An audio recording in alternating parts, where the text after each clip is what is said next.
With the U.S. military now out of Niger, defense officials say their presence in West Africa has dropped from about 1,000 troops at this time last year to fewer than 300 today.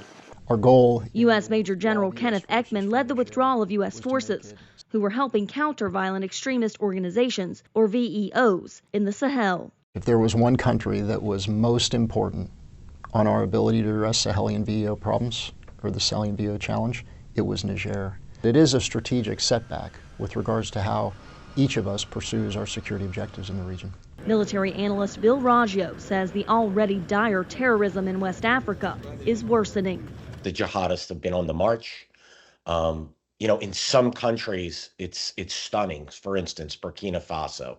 It's admitted that about 40% of the country is under control of Al-Qaeda's branch there. He says that without a major base to host troops and surveillance drones, U.S. and French counter-terror missions in West Africa are in bad shape. The region has become more opaque. Absolutely. Without the Western support that existed before the junta ousted the democratically elected government, Niger has failed to hold back a rising terrorist tide. The Nigerian military says terror attacks earlier in December killed at least 39 people, including children, near the border with Burkina Faso. In Niger, violent extremist attacks have become more lethal. That's a fact since the coup on 26 July 2023. They've got fewer resources and fewer partners. But officials say the withdrawal doesn't mean the U.S. military is giving up on West Africa.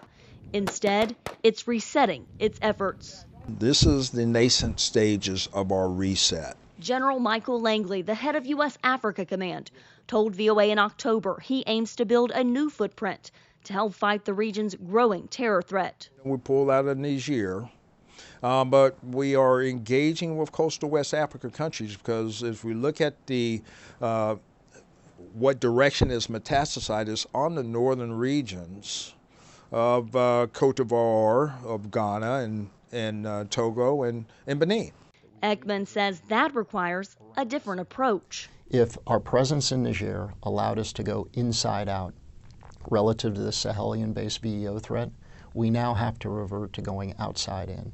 Countries like Cote d'Ivoire, Ghana, Benin, Chad, our access to them and the degree to which they want to partner with us will influence how we go outside in. And General Langley says negotiations to work with those governments will take time. We're still in stages of defining what that host government at their higher levels of what they do want from us to be able to complete that solution set to effectively account terrorism. As deliberations continue, more and more terrorists are threatening the very governments whom analysts say have pushed away the countries that might be able to help them.